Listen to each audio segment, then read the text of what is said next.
नारायण भगवान की जय। आप सभी को श्री कार्तिक मास की हार्दिक शुभकामनाएं। श्री सुज्जी महाराज शौनकादिक 88,000 ऋषियों को कार्तिक मास का 28वां अध्याय सुनाते हैं।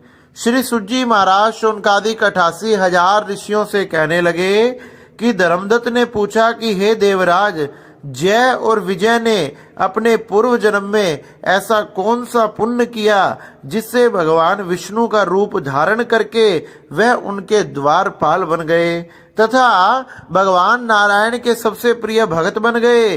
तब श्री सुज्जी महाराज शौनकादिक 88,000 ऋषियों से कहने लगे कि प्राचीन काल में वृणबंधु की पुत्री देवहूति से कर्दम ऋषि द्वारा केवल देखने मात्र से 2 सुंदर बालक हुए। उनमें से बड़े का नाम जय और छोटे का नाम अजय हुआ। बाद में देवहूति के गर्भ से कपिल देव जी भी हुए और जय और अजय दोनों ही भगवान विष्णु के शालीग्राम के नारायण गोविंद गोपाल के बहुत बड़े भगत थे। दोनों धर्मात्मा थे, धर्म की राह पर चलने वाले, धर्म का आचरण करने वाले तथा भगवान नारायण की भक्ति में लीन रहने वाले। दोनों ही नित्य प्रति अष्टाक्षर मंत्र का जाप करते थे, भगवान विष्णु का व्रत करते थे। भगवान इन दोनों भाइयों पर अत्यंत प्रसन्न हुआ करते थे।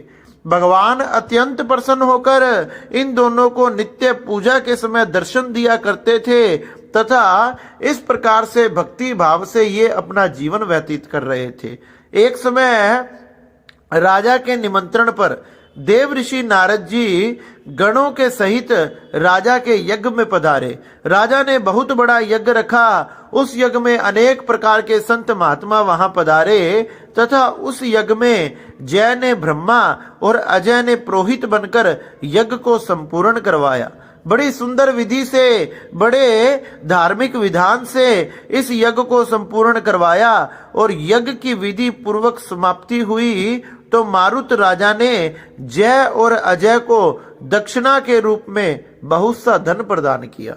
जब मारुत राजा ने जय और अजय को बहुत सा धन प्रदान किया तो वो दोनों भाई दक्षिणा लेकर अपने आश्रम की तरफ चलने लगे।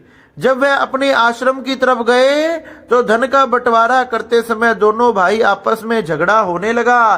कहने लगे कि जितना भी धन है उसका बराबर हिस्सा होना चाहिए। जय ने अजय से कहा कि धन के बराबर भाग होने चाहिए। अजय ने कहा नहीं भैया नहीं, जिसे जितना धन मिला है उसे उतना ही धन रखना चाहिए, बाकी धन पर उसने लालच नहीं करना चाहिए। तब जय ने क्रोध में आकर अजय को श्राप दे दिया। कहने लगे कि तुम धन लेकर देना नहीं चाहते, इसलिए तुम जाकर ग्राह बन जाओ। जैसे अजय को ये श्राप मिला, अजय से भी सहन नहीं हुआ। अजय ने भी जय को श्राप दे दिया।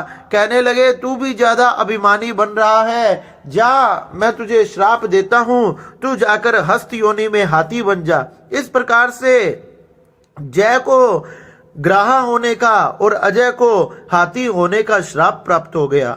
इस प्रकार से जब दोनों को एक दूसरे को श्राप दे दिया, थोड़े समय बीत जाने के बाद उनका मन शांत हुआ तो अब तो उनको काफी चिंता होने लगी। वह कहने लगे हमने जाने अनजाने में क्रोध पूर्वक एक दूसरे को श्राप दे दिया और इस श्राप के कारण हमने अब पशु योनि में जाना पड़ेगा। अरे हमारा कल्याण कैसे होगा, हमारा उद्धार कैसे होगा? इस प्रकार आपस में विचार करने लगे। जब वह थोड़ी समय बाद संध्या हो गई, संध्या का समय निकट आया तो वह भगवान की पूजा करने के लिए बैठ गए। नित्य की तरह भगवान उन्हें रोज दर्शन देने आते थे। आज जैसे ही भगवान दर्शन देने आए, दोनों हाथ जोड़कर भगवान से क्षमा याचना करने लगे। कहने लगे कि भगवान नारायण हमें क्षमा करो, हमसे ये कैसा अपराध हो गया कि हमने एक दूसरे को श्राप दे दिया। दोनों ने प्रभु से कहा कि हे देव, हम दोनों आपके भक्त हैं, मगर हम हाथी के योनि में तथा मगरमच्छ की योनि में जाने के बाद हमारा उद्धार कैसे होगा? भगवान विष्णु ने कहा कि मेरे भक्तों की वाणी कभी भी असत्य नहीं होती, ये हमेशा सत्य होती है। यमराज भी इनको अन्यथा नहीं कर सकते। पूर्व काल में मुझे भक्तराज प्रहलाद के कहने पर स्तंभ से प्रकट होना पड़ा था।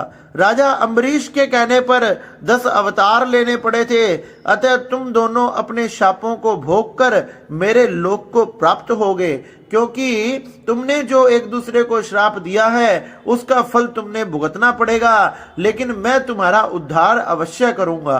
कहने लगे। इतना कहकर भगवान विष्णु अंतर ध्यान हो गए और फिर गंडकी नदी के किनारे मगर और हाथी में वह दोनों भाई चले गए।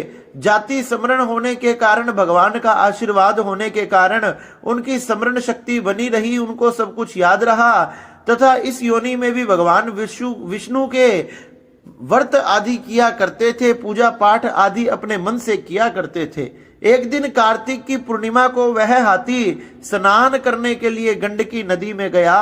तब पिछले जन्म का श्राप स्मरण करके मगर ने हाथी के पैर को पकड़ लिया कि इसने मुझे श्राप दिया था, इसका पैर पकड़ लिया। तो जैसे ही हाथी का पैर पकड़ा, अब तो हाथी अपने प्राणों को बचाने लगा और बचाते बचाते भगवान को पुकारने लगा। भगवान नारायण की, भगवान विष्णु की स्तुति करने लगा, स्मरण करने लगा। इतने में तो कुछ समय में ही भगवान नारायण तुरंत शंख चक्र गदा पद्मधारी भगवान सुदर्शन चक्र को धारण कर कर वहां प्रकट हो गए तथा वहां प्रकट होकर उन्होंने अपने चक्र से ग्राह के सिर को काट डाला। ग्राह का उद्धार हो गया।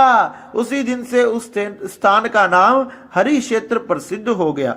चक्र के आगाज से वह पत्थरों में चिन्ह बने हुए हैं। आज भी वह चिन्ह हमें देखने को मिलते हैं। वह दोनों जय तथा अजय जो ग्राह तथा हस्त योनि में थे, उन दोनों का कल्याण हो गया। वह दोनों जय और अजय के नाम से आज तक संसार में प्रसिद्ध हैं। तथा हे प्रिय, आपने जो विष्णु के द्वारपालों के संबंध में जो प्रश्न किया था, उसके उत्तर मैंने आपको बताया कि इस प्रकार से ये भगवान के द्वारपाल बने।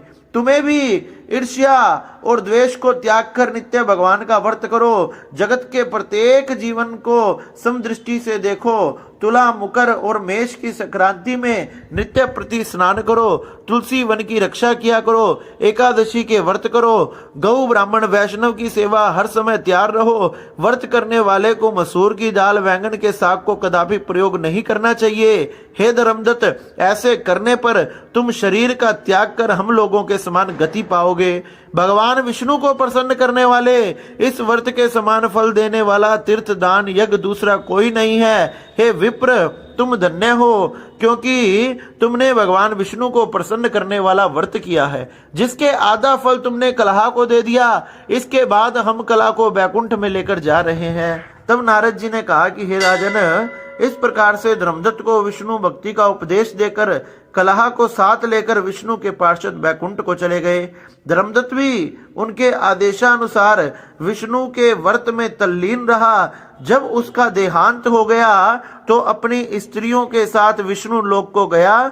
और हे राजन, जो कोई भी प्राचीन काल में इस इतिहास को सुनता है, सुनाता है, वह अंत में विष्णु लोक को प्राप्त होता है। इसलिए श्री सूत जी महाराज शौनकादिक 88,000 ऋषियों से कहने लगे, इस प्रकार से जय और अजय भगवान विष्णु के, भगवान नारायण के द्वारपाल बने और उन सब का कल्याण हो गया और भगवान के भगवत धाम को प्राप्त किया। इस प्रकार से श्री सूत जी महाराज ने शौनकादिक 88,000 ऋषियों को ये बड़ी ही सुंदर कथा सुनाई। बोलिए नारायण भगवान की जय।